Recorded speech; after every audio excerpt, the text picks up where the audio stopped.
10 साल का हिसाब न गिनाए प्रधानमंत्री ने कौन सी चिंता की है। देश बेरोजगारी बढ़ा दी, गरीबी बढ़ा दी, महंगाई बढ़ा दी।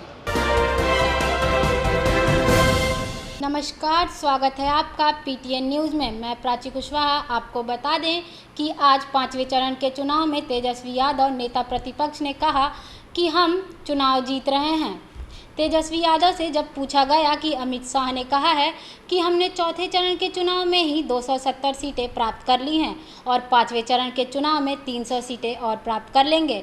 इस पर तेजस्वी यादव ने कहा कि यदि उन्हें 270 सीटें प्राप्त हो ही गई हैं तो उन्हें बेवजह वोट के लिए इधर उधर भटकने की क्या ही ज़रूरत है। उन्हें तो अब आराम करना चाहिए।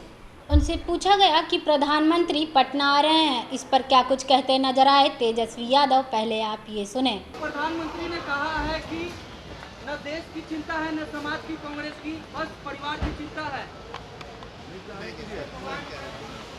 प्रधानमंत्री जी अपना कुछ भी कहते रहते हैं। 10 साल का हिसाब न गिनाए प्रधानमंत्री ने कौन सी चिंता की है देश की, जिसको उन्होंने सुधारा है। बेरोजगारी बढ़ा दी, गरीबी बढ़ा दी, महंगाई बढ़ा दी। बिहार को विशेष राज्य का दर्जा नहीं दिया, विशेष पैकेज नहीं दिया, बाढ़ के लिए एक बार भी समय नहीं दिया, मीटिंग नहीं की जो बाढ़ हम लोगों की समस्या रहती है। एक सुई का कारखाना नहीं खोला प्रधानमंत्री ने।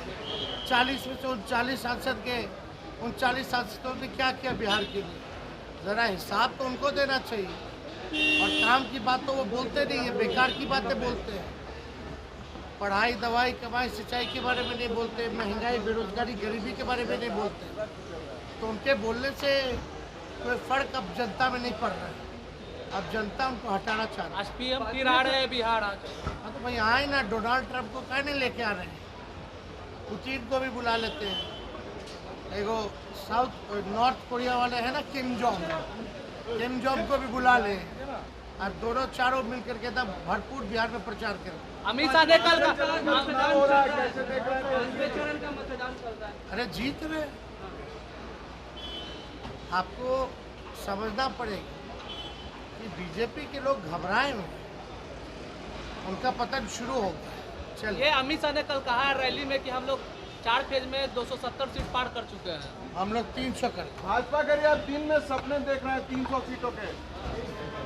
उन्होंने कहा कि पुतिन को भी बुला लीजिए और साउथ कोरिया के शासक किम जोंग को भी बुला लीजिए और सभी मिलकर पटना में चुनाव प्रचार कीजिए। उन्होंने प्रधानमंत्री पर बड़ा हमला बोलते हुए कहा कि बिहार में कभी विशेष जांच का दर्जा क्यों नहीं मिला, उन्हें कभी बाढ़ के लिए विशेष पैकेज क्यों नहीं दिया गया, प्रधानमंत्री कभी गरीबी, महंगाई और रोजगार पे बात क्यों नहीं करते। ऐसी और तमाम खबरों के लिए जुड़े रहिए हमारे साथ और वीडियो को लाइक, शेयर और चैनल को सब्सक्राइब करना ना भूलें। धन्यवाद।